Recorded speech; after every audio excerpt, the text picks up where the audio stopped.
kabar semua? Semoga sehat selalu. Amin.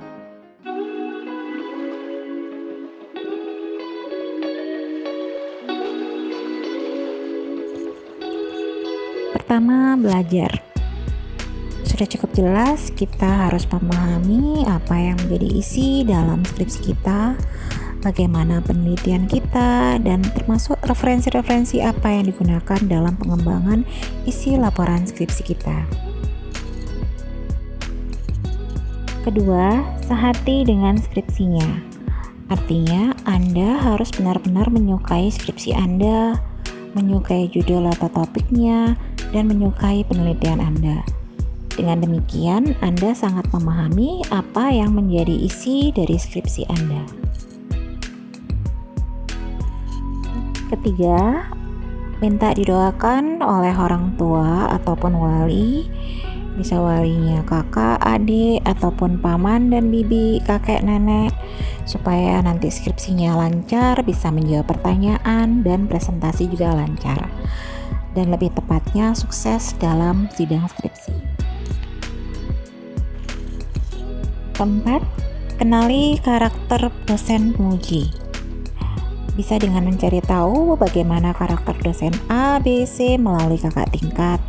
Misal dosen A sering nanya di seputar eksperimen dan bahasan hasil penelitian. Dosen B ramah, super baik, dan pertanyaannya ringan-ringan saja. Dosen C misal cuek, dingin, sering nanya detail isi skripsi sampai ke akar-akarnya. Dosen D sering bertanya seputar metode penelitian dan lain sebagainya.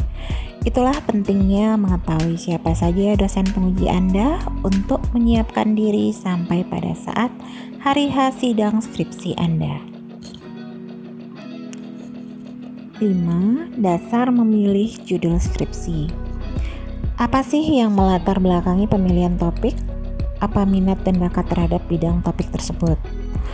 Atau terlibat langsung dengan penelitian dosen? Atau juga mungkin di saat awal minta judul apa saja, yang penting ada judul skripsi dan bisa cepat lulus. Atau mungkin pernah praktek di lapangan dan dikembangkan menjadi topik skripsi. Pentingnya mengenali kemampuan diri sendiri itu hukumnya wajib dan harus dilakukan oleh mahasiswa tingkat akhir dalam kaitannya dengan skripsi. Sebab ketidaksesuaian dengan topik dan kemampuan terhadap bidang topik tersebut akan sangat potensial menyebabkan semangat kerja menurun dalam penggarapan skripsi. Dampak paling buruk adalah molornya studi. Atau judul skripsi Anda tersebut sesuai dengan minat dan bidang dosen. Dan Anda pada saat itu direkrut oleh dosen pembimbing Anda dalam menjalankan proyek penelitian. Dengan kata lain, Anda bisa menyelesaikan skripsi Anda dengan tepat waktu, minim biaya, dan pembimbingan intensif dari dosen pembimbing tersebut. Apapun yang menjadi dasar pemilihan, intinya Anda harus benar-benar paham isi dari skripsi Anda dan penelitian yang sudah dijalani selama ini. 6. Berdoa. Baik itu berdoa pada saat proses penyelesaian skripsi, berdoa pada saat menuju kampus untuk sidang skripsi, berdoa sebelum memasuki ruangan sidang skripsi, maupun berdoa sebelum memulai ujian skripsi Anda. 7. Tenang, ramah, dan rapi. Langkah paling utama yang tidak boleh dilupakan adalah yang tips nomor 6 tadi. Agar selalu tenang menghadapi apapun, yaitu adalah dengan berdoa. Dengan memanjatkan harapan dan permohonan Anda kepada Allah dan berserah diri sepenuhnya kepada Yang Maha Kuasa, Anda bisa lebih tenang dan tetap optimis menghadapi para dosen. Ramah dalam sikap dan murah senyum. Dan yang terpenting lagi, biarkan diri Anda lebih percaya diri dengan pakaian formal dan rapi. Kalau pria pakai dasi dan jas, dan untuk wanita menggunakan jas dan rok pastinya. 8. Percaya diri. Karena tanpa kepercayaan diri sering menjadi alasan ketika gagal mendapatkan suatu target yang diinginkan. Pengaruh percaya diri ini sangat menentukan dalam suatu proses pencapaian. Karena itu, Mengarahkan diri untuk percaya diri dalam setiap momen adalah hal yang paling penting. Ayo, dijaga kepercayaan dirinya. 10.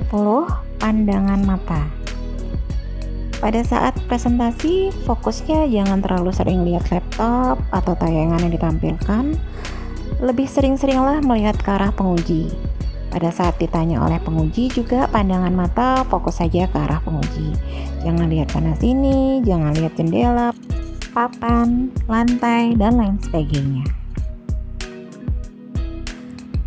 11. Menjawab sesuai pertanyaan.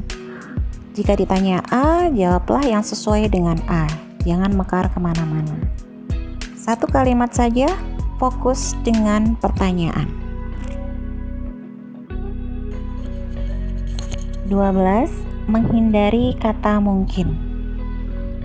Penggunaan kata mungkin, kayaknya, mungkin dan kayaknya ini merupakan pantangan dalam menjawab pertanyaan. Misalnya saja, mungkin batang tarik di area bawah balok, Pak. Ingat, pada saat menjawab pertanyaan, yang pasti tegas dan hindari kata mungkin atau kayaknya.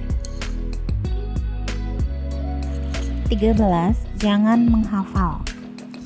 Dalam hal ini, jangan menghafal urutan bab, susunan kalimat dalam tiap bab, tapi pahami isi dan penelitian yang sudah Anda jalani selama ini, maupun referensi apa saja yang sudah digunakan dalam penyusunan laporan skripsi Anda.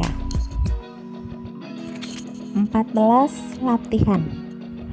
Cobalah melatih diri Anda di depan teman-teman Anda agar mendapat banyak masukan sebelum benar-benar mempresentasikan setiap slide di depan dosen penguji. Dan terakhir, tetap semangat. Karena dalam ujian memang membutuhkan semangat yang tinggi dari Anda sendiri. Yang sedang mempersiapkan sidang skripsi, semoga lancar dan sukses. Juga pada saat sidang skripsi, semoga lancar, sukses, dan lulus sidang skripsinya. Amin.